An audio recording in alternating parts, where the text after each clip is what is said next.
guys, welcome back to my channel. I'm also welcome back to myself. I know I've been really quiet for almost like 3 weeks, and if you follow me on social media, you guys will know that I've taken a leave of absence due to health issues. And I know a lot of people were concerned. A lot of you guys sent me messages. Thank you so much for that. And also, first and foremost, thank you to everyone that kept Courtney and I in their prayers, because for me personally, I think it honestly helped, because I just felt a whole different way, and it was so funny how quick my pain was sort of alleviated. And I mean, I'm not a spiritual, a very spiritual person. My husband is very religious. I'm a religious person, and so when I say I left everything in God's hands, I literally left everything in God's hands. And it's so, honestly, when I say I thought I was gonna die, it's basically what I thought. So, you know, I cannot thank God enough. And I know a lot of us do this, where whenever it's only a crisis, we turn to Him, and we never ever say thank you for the good things or even the bad things that happen to us. So that was one of the things that I wanted to say. But also thank you to every person who had sent me messages, saying get well soon, and they're thinking of us. And also I apologize to the people who actually sent me those messages, because all the messages came flooding in a time where I was in excruciating pain, first of all, and also we were very frustrated. We didn't know what was going on, so I opened all the messages, but I just couldn't find the energy to even respond. But I'm making it my priority this week, and then I'm feeling so much better to respond to everyone. And so there was a lot of debate between my husband and I recently about whether or not I should be sharing the news.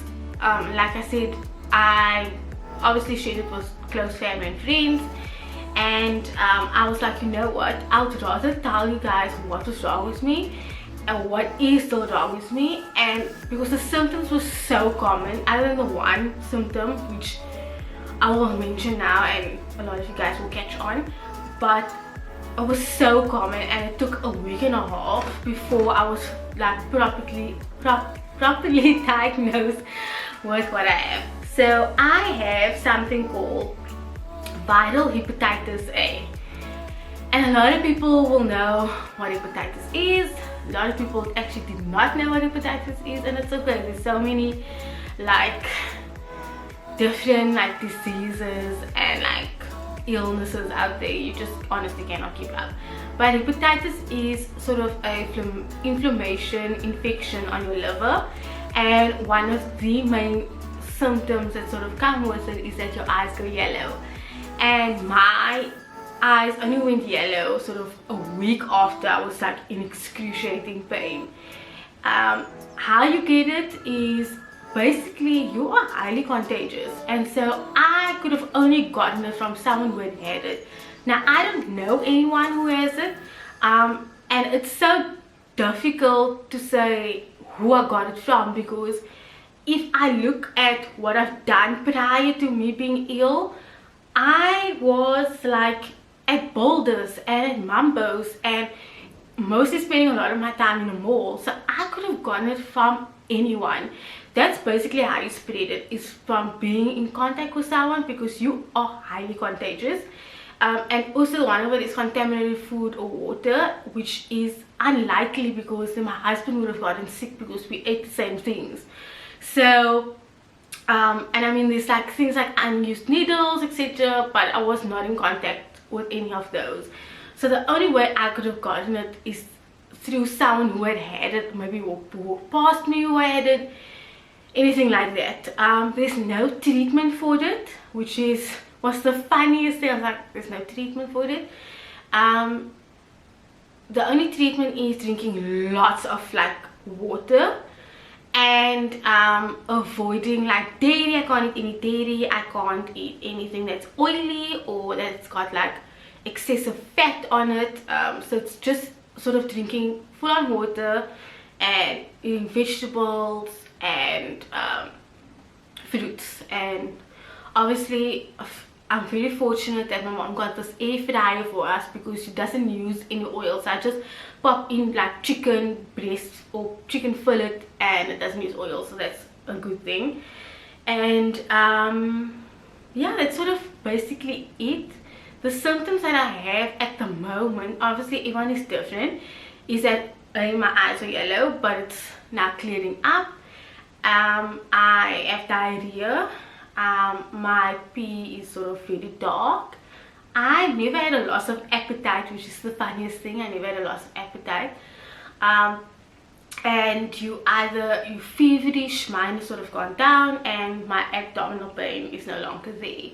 So there are certain symptoms that are phasing out now, which I know I'm gonna get better. The virus sits in your body either for a few days, a few weeks, or up to 2 months. So at the moment I am homebound. I've been at home for the last 3 weeks and I don't know when this virus is going to leave my body. So I'm homebound. I cannot be outside, I cannot be in contact with anyone. And as I'm saying this, yes, my husband is in contact with me. So the minute I was diagnosed, my GP made us get Courtney an injection. When I say an injection, I mean like a really expensive injection.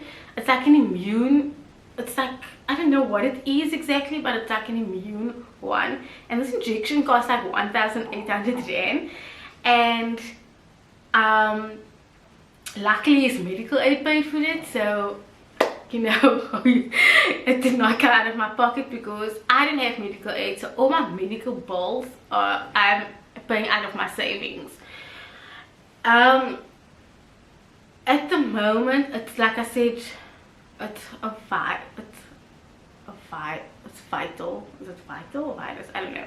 But it's just a virus that's sitting on my liver and it's causing me to have, I mean, anything that's on your liver is called hepatitis, let's just be real. So I'm very fortunate that this virus is going to leave me, you know. It's not a permanent liver damage, like I'll have hepatitis forever. It will phase out, but when, I don't know.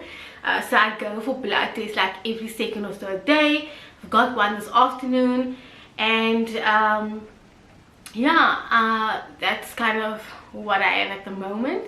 I thought I'd talk about some of the symptoms of sort of what has led up to this, and also my frustration with South Africa's healthcare system. It is so bad, and the way they discriminate people with no medical aid is beyond, like, I'm speechless. Like, till this day I'm still speechless. So if you guys are new here, I have 2 jobs. So I've got a full-time job which I work like Monday to Friday, like 9 to 5, and then I've got a part-time job where I work in the evenings and I go in on a Saturday.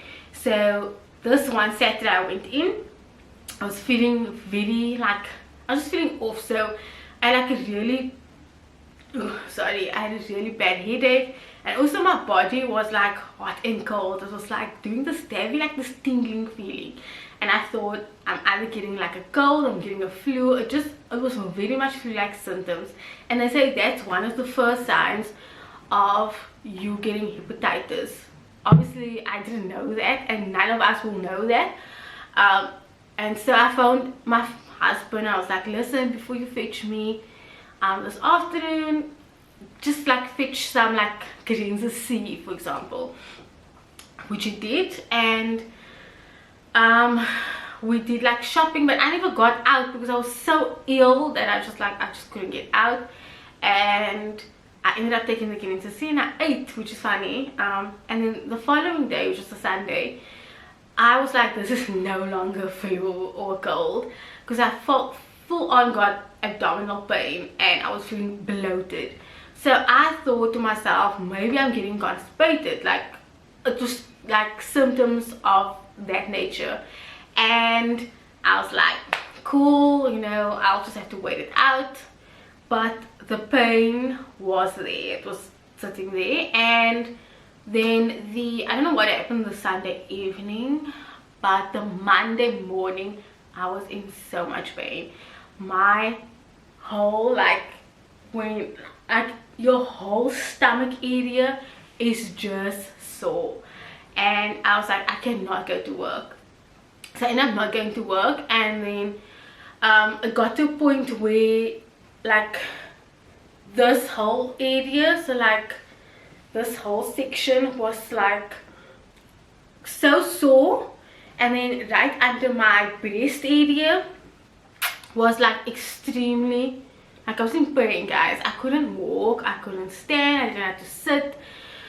And also when I was drinking, for example, any type of fluid, it would sit just here. So I knew at some point something had to come out, either from the bottom or from the top. And then it was like 1 o'clock, and I was like, I can't take this anymore. I ended up sticking my finger down my throat, because like something needs to come out somewhere, and I ended up I threw up. And then I was like pain free for 20 minutes, and it all went downhill from there. I was in so much pain. It was excruciating pain. I was uncomfortable with my body, and I didn't know which way to turn, to go, what was happening. I felt like I was about to die. So that evening was one of the worst evenings, because what happened was is that the nausea hit me full on. Like, I was proper nauseous, and I was waking up every 10 minutes. I was like, I can't do this, I don't know what's going on. You just don't know where to turn. And the following day, which was like, it was Tuesday, we ended up going to the GP. So this GP, I wish I could say his name, because he is probably the worst GP in the freaking history of the GPs. And he obviously was like, oh, there's another word for it, but it's basically a stomach flu. And he was like, oh, he kept emphasizing, so I've been there before, so my file is saying I'm a private patient, meaning that I don't have medical aid, I'm paying cash. And he kept emphasizing the fact that, oh, you know, I have to do all these other things, and it's gonna cost me all of this bunch of money, and oh, I mustn't forget that it's on top of his consultation fee. Guys, I don't go to the doctor so that I can hear about what I have to pay. I go to the doctor so that they can alleviate whatever it is that I'm feeling. So don't throw money in my face. Also, I had savings, or yeah, Courtney and I had savings, so that if something like this does happen, the money is available. Don't throw in my face about money. I heard that, and that's really what puts people put people off. I was like, listen, whatever it is that I need to go and do, let me do it. So I ended up getting an ECG, which is what they check your heart, sort of your heart rate, and then they check your I ended up getting like blood tests done, and I ended up getting a chest x-ray, which I found out I've got an enlarged heart, which I didn't know of, and there was fluid around the heart, but they weren't really concerned about it because there's no arteries, there's no blocked arteries, guys, there's no blocked arteries, and like it's normal, like, but they were concerned about the fluid that was around the heart.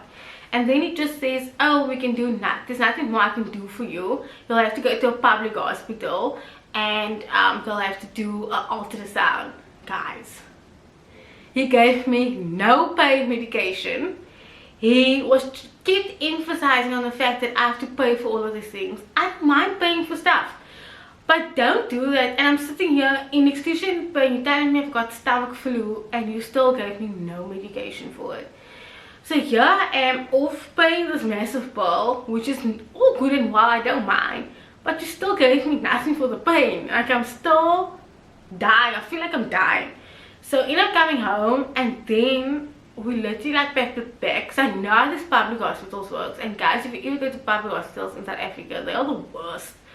So I ended up sitting for 3 hours waiting for my turn, and I ended up doing all this tests again.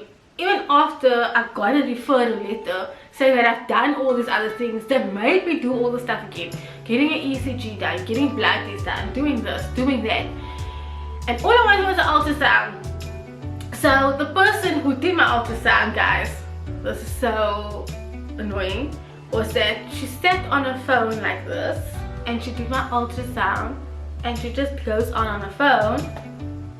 Obviously, clearly she did not want to help me, and it also was another day, so she was like, I don't have time for this patient. Was like, no, there's just nothing wrong with you. Guys, I'm in pain. I'm in like excruciating pain.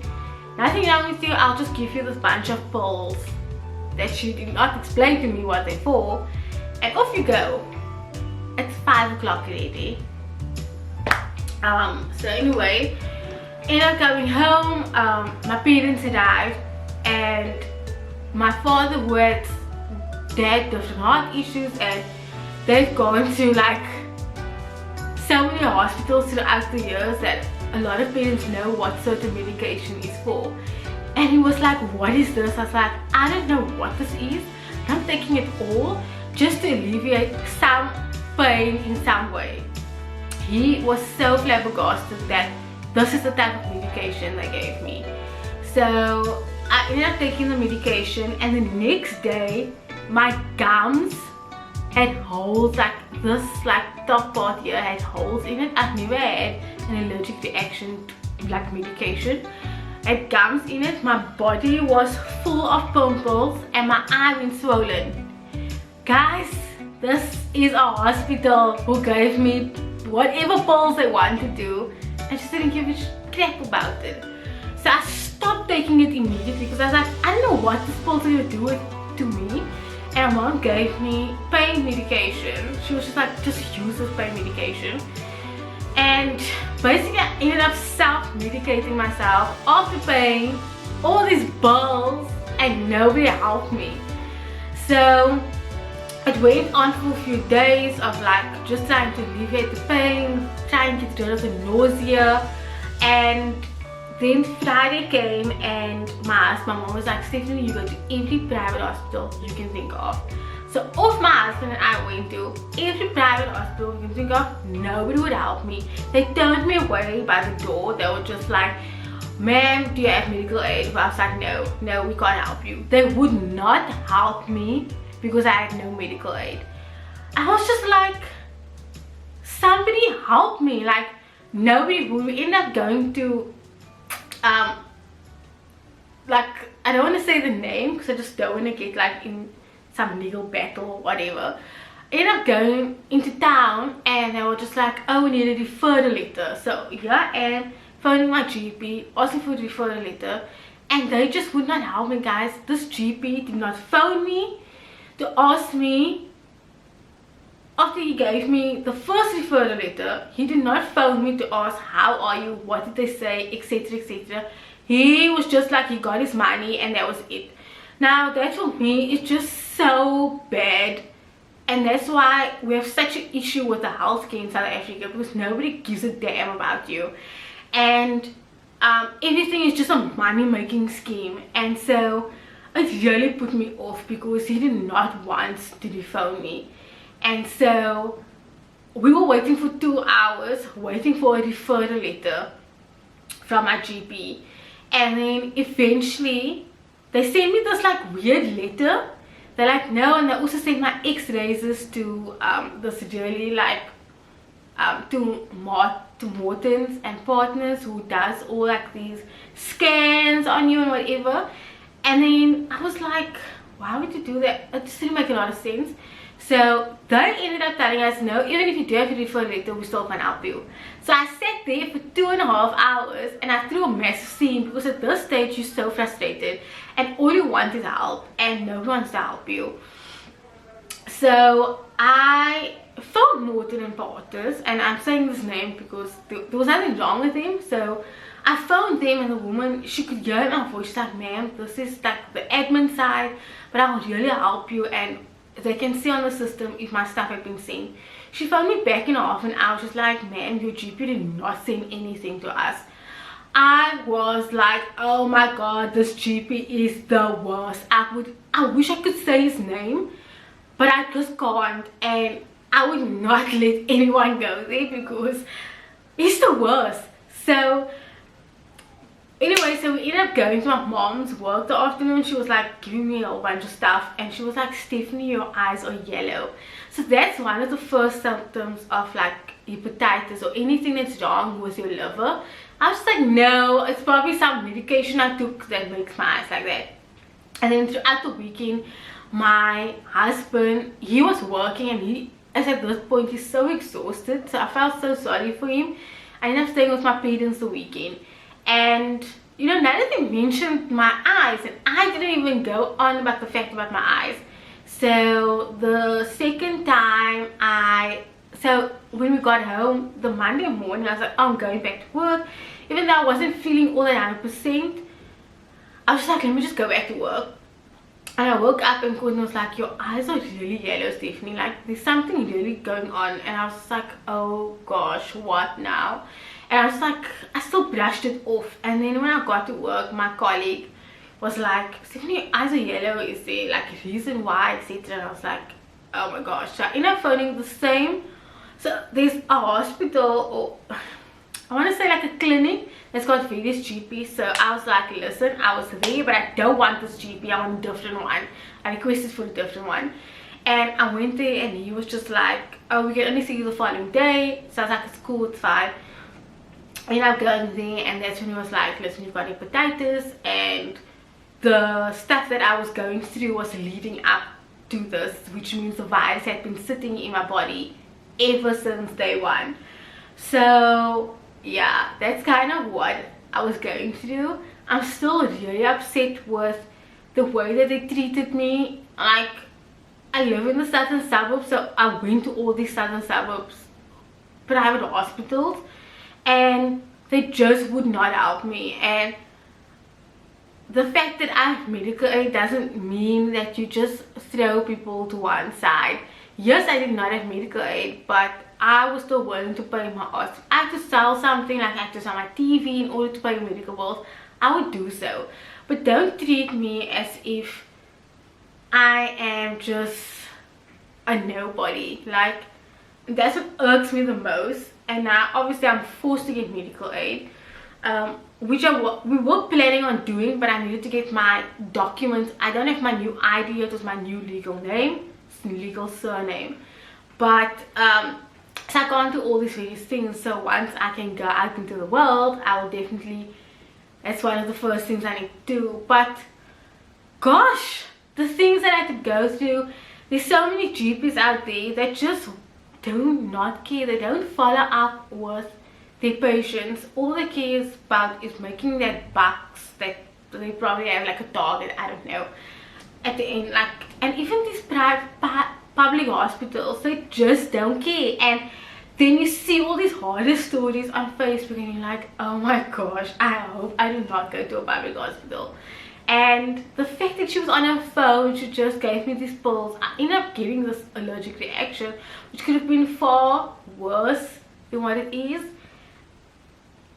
But yeah, anyway guys, I really hope that I could help in any way. If you know of anyone who has gone through this, you know, let me know. And I do have a lot of things that I'll be doing this week, seeing that I am homebound. And yeah, I'll see you guys in my next video. Hopefully I'm much better. Actually, the Paternoster video, which I've done long ago before I fell ill, so that will probably go up. But I really hope this was informative, and that if you know of someone who's going maybe through the same symptoms, to maybe check for hepatitis. And I'm really so grateful and so blessed that it's not bad, that this virus will go away. And also, it's a very slim chance that this virus will cause any liver damage, but I have to check that out once I am fully cured or got rid of the virus. So thank you to everyone that has sent us prayers and messages and just well wishes, and I hope that people who are maybe nurses or doctors or want to be future, that you really genuinely want to help, that it's not, that you're not in it for the money. And that's what frustrates a lot of people, is that people should not be, I know there's, you know, you need to make money, I get it, you need to make a living, but do it with a genuine heart. And that's often what I gravitate towards, because like for example, I was looking for a tax consultant and people were just like downright did not want to help me, and they were just like, this is my fee and that's it. There was one person that was like giving me, like, you didn't have to, but they gave me some information, and I went to that person because they genuinely wanted to help me, and you can hear it in their voice. And I don't mind paying his fee. So for me, that needs to come back where people genuinely want to help and are not making it a whole money issue. I get it, you need to get paid for your expertise, totally do, but help, do it with a genuine heart. And that's why I'm so scared of the healthcare system in South Africa, because people no longer do it because they want to help you, they're in it for the money.